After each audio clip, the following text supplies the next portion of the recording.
golaha shacabka gudoomiye ku-xigeenka koowaad ee golaha shacabka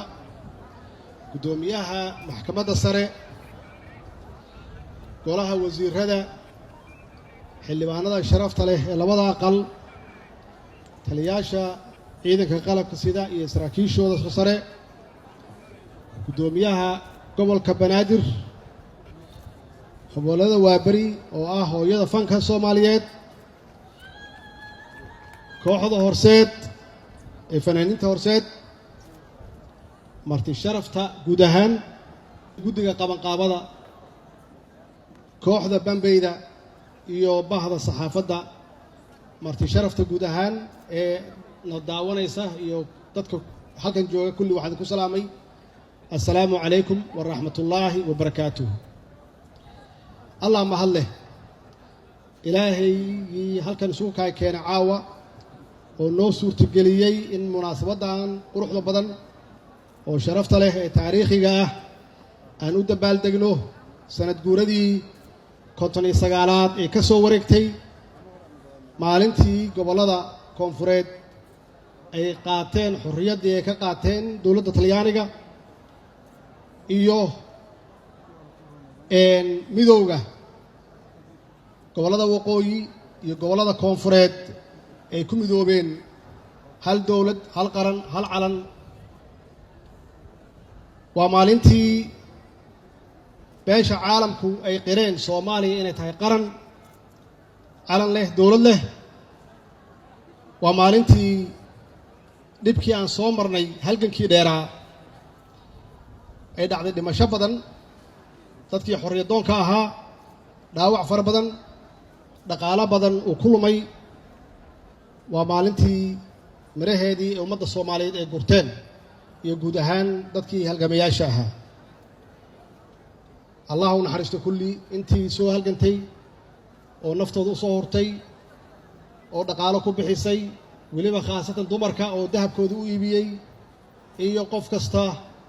oo dhib u soo maray ee ay ku jiraan kuwo badan oo loo xirxiray yaa halgankan dheeraa oo qaatay 17 sano iyo ka badan maxay ahayd vishinkoodu aragtidoodu maxay ahayd halgamayaashaas caawa laga hadlay oo naftooda u soo huray hadday ahaayeen kuwii waqooyi gobollada waqooyi iyo hadday ahaayeen halgamayaashii halyeeyadii gobollada koonfureed waxay ka midaysnaayeen dhowr arrimood waxay ka midaysnaayeen gumaysi diid waxay ka midaysnaayeen gunnimo diid waxay ka midaysnaayeen quursi diid in qofka Soomaaliyeed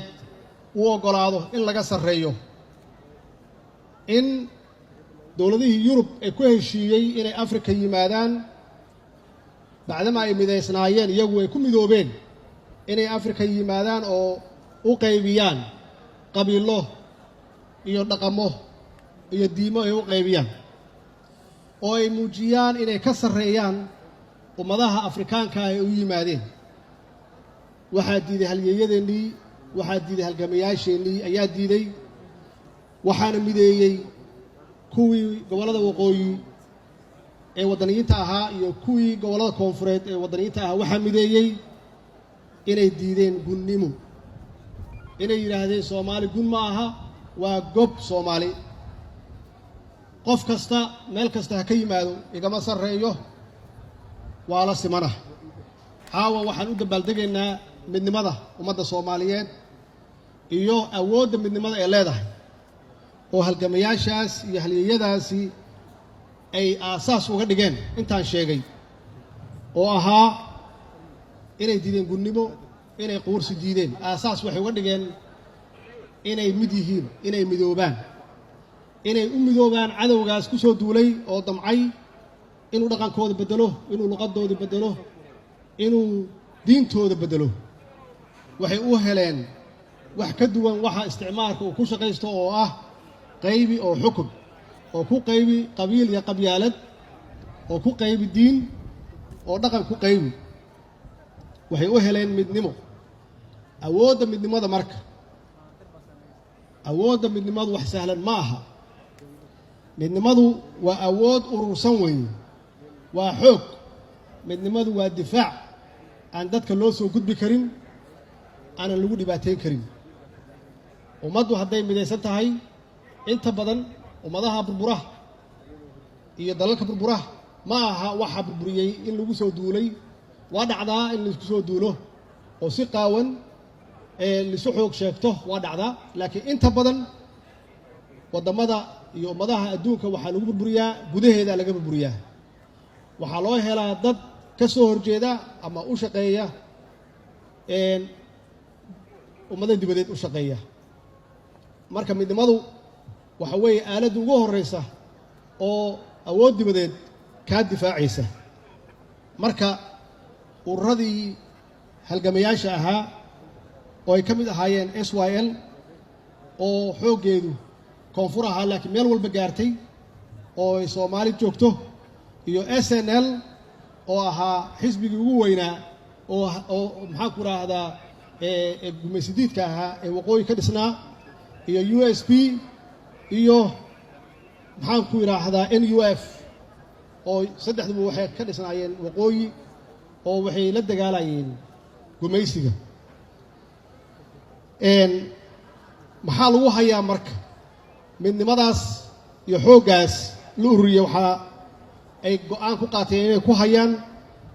kala dambayn iyo nidaam maxaa yeelay markii la yidhi xisbigu waa inuu lahaado kala dambayn iyo nidaam dadka u sheega oo ku baraarujiya ujeedooyinka ama purpose-ka ay u dagaalayaan oo ahaa inay ahayd inaysan Soomaali quursi ogolaanaynin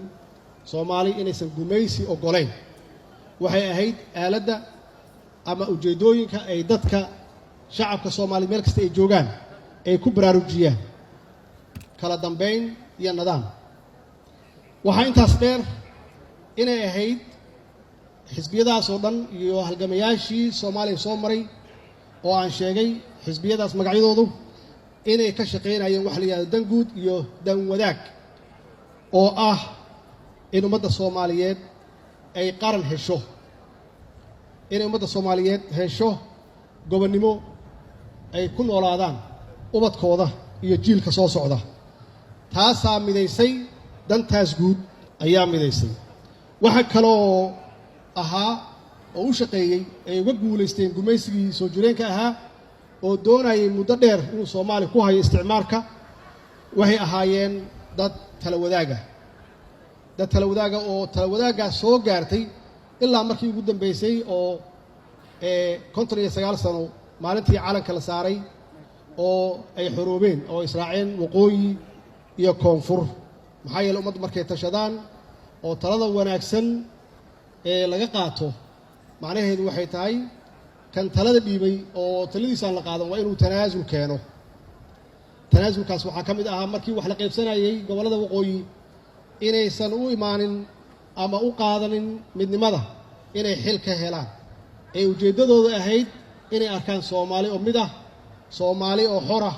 Soomaali oo qaran ah Soomaali oo calan leh Soomaali oo hal dawlad ay ummadda Soomaaliyeed ay ku dhex nool yihiin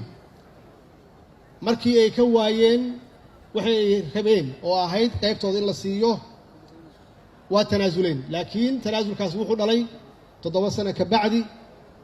in Allah naxariisteen Maxamed Ibrahim Cigaal uu noqdo prime ministerkii mathalayay gobolada waqooyi waxaana keenay tanaasulkii uu tanaasulay waa oran kareen haddii ay doonayaan annagu waxbaan isku darsanay laakiin ma yeelin maxaa yeelay waxay ahayd dad wadaniyiin ah oo runtii ka horeeya waqtigooda oo ujeedadooda ugu weyneed ay ahayd inay Soomaali xor noqoto Soomaali inay la tartanto caalamka taasaa waxay keentay marka Soomaali inay hesho sharaf iyo xurmo iyo ixtiraam iyo karaamo inay hesho oo muddadii aan midnimada haynay oo 30 sano ahayd aan ugu horreynay wadamada Afrikaanka ah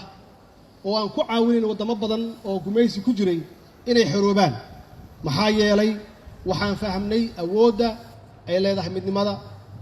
in awoodda la ururiyo awoodda ay leedahay midnimada oo ah in la kala dambeeyo oo nidaam la samaysto awoodda ay leedahay midnimada in dan guud laga shaqeeyo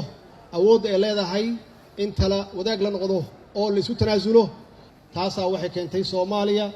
inay muddadii ay mid ka ahayd oo midnimada ay haysatay inay Soomaaliya noqoto wadamada Afrika ugu horeeyay kana tilmaaman caalamka.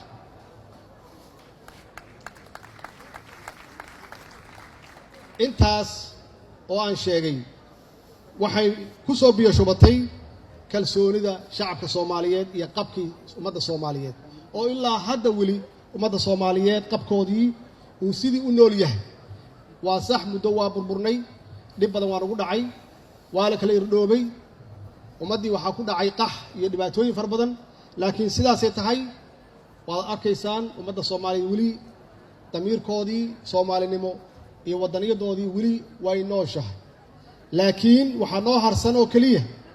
inaan gaarno oo aan fahmno 59 sano la soo dhaafay waa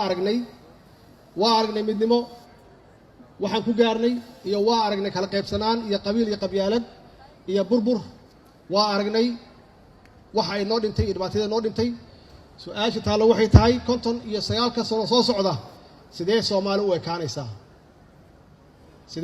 ekaanaysaa anigu waxaan qabaa rajo fiican, waxaan aaminsanahay Soomaali inay midoobi doonto insha Allah waqti ahaato. waxaan gacmaha u fureynaa walaalaheena Somaliland in ay ku daydaan aabbayaashood ee dhaliyay gobonimada, aabbayaashood oo midnimada keenay, aabbayaashood oo sharafka Soomaali ay soo martay iyo magacii wanaagsanaa inay ku daydaan. maxaa yeelay waxa xaqiiqo ah ummaddu hadday kala qaybsan tahay oo ay noqoto qayb naga maqan ee Soomaalida waqooyi ama Somaliland qayb naga maqan ay noqoto waa wax ka maqan. marka inaan fiirno maslaxadda caruurteena iyo mustaqbalkooda, inaan fiirno maslaxadda ummadeenna iyo caalamka sida uu u dhaqaaqay iyo caalamka sida uu u shaqeeyo iyo wadan walba oo adduunka jira inay nagula dhaqmaan iyagoo midaysan oo aan kala qaybsanayn. marka in aan noqono sidii awooyaasheen ama aabbayaasheen ay yeeleen oo dalkaani ay xorriyad u keeneen, ay u soo dhinteen, ay dhiiggooda u soo daadiyeen, oo intii dhib ahaa ay u soo mareen, oo markii ugu dambaysayna aan noqonnay waddamadii Afrika ugu horreeyey oo xorriyadda qaatay. in aan noqonno kuwii taariikhda ku gala oo 59 sano kadib maxaan ku idhaahdaa ummadda Soomaaliyeed oo jiilkaas nool ay nagu faanaan oo yidhaahdaan aabbayaasheen xorriyad bay keeneen, dalkii waa naga burburay 59 sano ka hor yaa aabbayaasheen dhulkay ka qaadeen, midnimadii soo celiyeen, dadnimadeenna iyo sharafkeenna iyo karaamadeenna dib u soo celiyeen. anugu diyaar waxaan u ahay inaan taariikhda ku galo, in aan noqonno kulligeen dadka halkan fadhiya mas-uuliyiinta ah oo aanu kula dardaaranno dadka waalaheenna reer waqooyiga ah ama Somaliland inaan ka tagno taariikh, caruurteenna uga tagno mustaqbal wanaagsan, caalamka aan la jaan qaadno annagoo mid ah. maxaa yeelay annagoo mid ah oo midaysan yaan la tartami karnaa caalamka dhinac walbaba, hadday noqoto dhaqaale, hadday noqoto horumar iyo hadday noqoto siyaasad. laakiin annagoo kala dhantaalan, annagoo kala maqan, waxaan ku dambeynaynaa carruurteena sidii hadda ay yihiin inay qaxaan, qaxootiye ay ku jiraan, badda ay ku baaba'aan, xoogaa siyaasiyiina ay ka faa'iidaan. anugu ma rabo siyaasigaas inaan noqdo. anugu waxaan rabaa siyaasiga Soomaaliya u horseeda horumar, siyaasiga Soomaaliya u horseeda midnimo, siyaasiga Soomaaliya u horseeda barwaaqo, siyaasiga Soomaaliya u horseeda wada shaqayn guud ahaan gudaha Soomaaliya iyo dawladaha dariska iyo caalamka. qof kasta oo Soomaaliyan waajib ayaa ka saaran inuu ka shaqeeyo midnimada Soomaaliya. horumarku wuxuu ku jiraa midnimo. ummaddu haddaysan mid ahayn wax kasta ay hayaan, hadday tahay dhaqaale, hadday tahay aqoon, wax kasta ay hayaan waxbaa ka maqan, mana gaari karaan. waa taas tan keentay 30 sano Soomaaliya inay noqoto wadamada ugu liita caalamka. wax kale ma ah, waa kala maqnaashaha. haddii ummadda ay isku soo noqdaan